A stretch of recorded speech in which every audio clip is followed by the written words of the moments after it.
So today I wanted to talk about grace. And I don't mean your Aunt Grace, who I'm sure is a lovely woman. I'm talking about that grace that Christians always talk about that Christ came to give us. And the more I thought about grace, the more I thought about the Iron Man movies. But before we get too far, hit the music.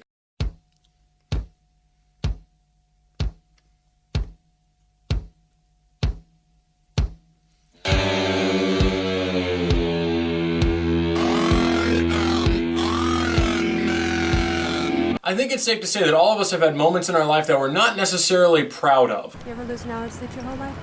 Be prepared to lose a few with you.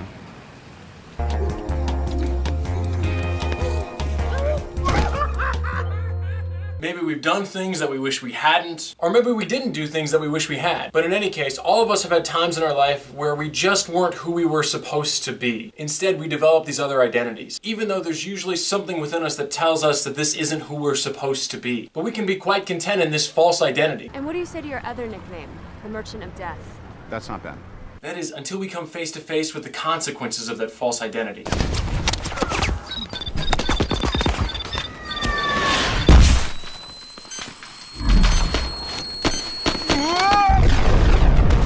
Now, to be fair, it won't always be a big event like an ambush. For many of us, the consequences can come slowly and build up over time. But regardless, there will come a time in our life when we come face to face with this false identity, and we will realize that we need help cleaning up the mess. Spiritually speaking, that false identity is our sinful nature. And the problem is that spiritually, we can't clean that up on our own. We need someone else to do it for and with us. And that requires an incredible sacrifice from somebody, because after all, they're cleaning up our mess. Hey, I'm gonna go buy you some time. Stick to the plan. Stick to the plan. Jensen!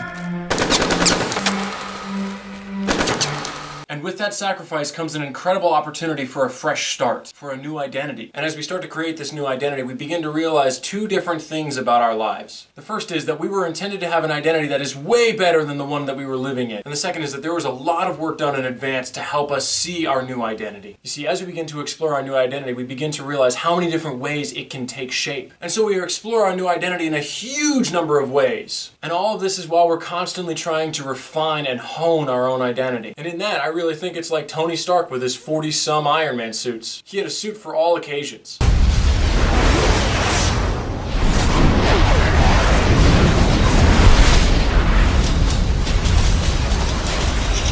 Here's my boys. But in the end, it was just him trying to find his perfect suit. But what I find most incredible is that second point. The fact that God has been at work in our life for much longer than we realize. God has been laying the groundwork in our lives through friends and family, through coworkers and jobs, through hobbies and interests, through people you and I have never met, and through ways you and I are completely oblivious to. I built this for you. And someday you'll realize that it represents a whole lot more than just people's inventions. One day you'll figure this out. And when you do, you will change the world. And God's been laying that groundwork for us for one specific reason. And that's because God loves you and there's nothing you can do about it. God created us to be in His image, to be in perfect relationship with the Trinity and other human beings. Mankind was the pinnacle of creation. What is and always will be my greatest creation is you.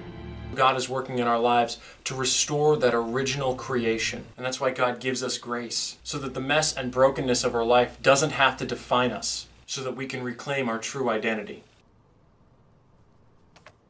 I am Iron Man. Maybe you agree with me, maybe you disagree with me. In either case, let me know in the comments down below. If you like what I've said, go ahead and hit the thumbs up down below, the subscribe banner down below, or both. And remember, I love you and there is nothing you can do about it.